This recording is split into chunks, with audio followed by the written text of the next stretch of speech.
নমস্কাৰ। আজি মানে ঘৰত এনেই বহি থাকি আছিলোঁ, ফেচবুকটো চাই আছিলোঁ, স্ক্ৰল কৰি থাকোঁতে এটা পোষ্ট পালোঁ বিধায়ক অখিল গগৈ ডাঙৰীয়া। তেখেতৰ কমেণ্টত গৈ মই পঢ়িলোঁ আৰু কমেণ্টত দেখিবলৈ এনেকুৱা হাঁহি উঠা কমেণ্ট কিছুমান পালোঁ। তাকে আপোনালোকৰ যদি মনটো অলপ দুখ লাগি আছে তেতিয়া এইটো ভিডিঅ' চাব পাৰে।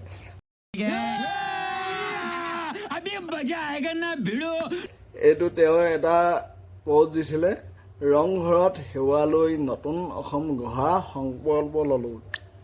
এইটো তেওঁ পষ্টটো, আৰু তেওঁ পষ্টটোৰ তলত কমেণ্টবিলাক চাই খুবেই মোৰ হাঁহি উঠিলে। প্ৰথম তেখেতৰে নাম লৈছোঁ, মানে বিৰাট দিব্যজ্যোতি বৰাই লিখিছে, পৃথিৱীৰ ভিতৰত আটাইতকৈ গুণী জ্ঞানী ব্যক্তিজন বুলি কৈছে।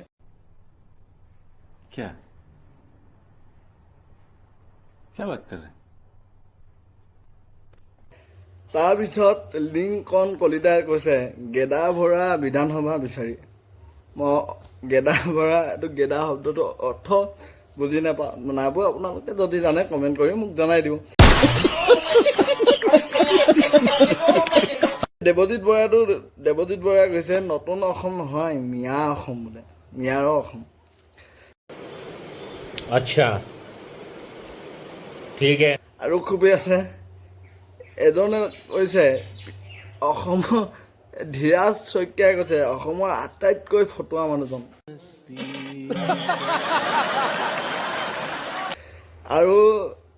আৰু এজনে লিখিছে তেখেতে লিখিছে, ৰাজনীতি নে মিয়া প্ৰেমৰ সংকল্প বুলি। कौन है ये लोग? कहां से आते हैं?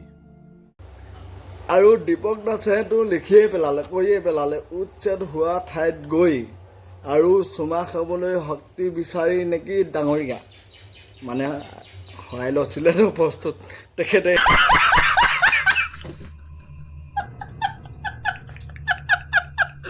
আৰু এজনতো লিখিয়ে পেলালে, ৰংঘৰত সেৱা লৈ মিয়াক বচাবলৈ যায়। হয়নে নহয় আপোনালোকে জনাব।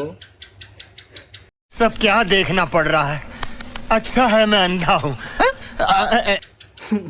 খুবেই ফানি কমেণ্ট। এজনে লিখিলেই, ঐ অখিল, তই নতুন অসম গঢ়িবলৈ সেৱা লোৱা নাই, তই নতুন মিয়ালেণ্ড বনাবলৈহে সংকল্প লৈছা। कितने तेजस्वी लोग हैं हमारे पास, कितने शानदार विचार रखते हैं। এজনে লিখিছে, সেৱা লোৱা যেন লগা নাই, কিন্তু নামাজ পঢ়া যেন হে লাগিছে। এইটো কিন্তু ভাল দিছে।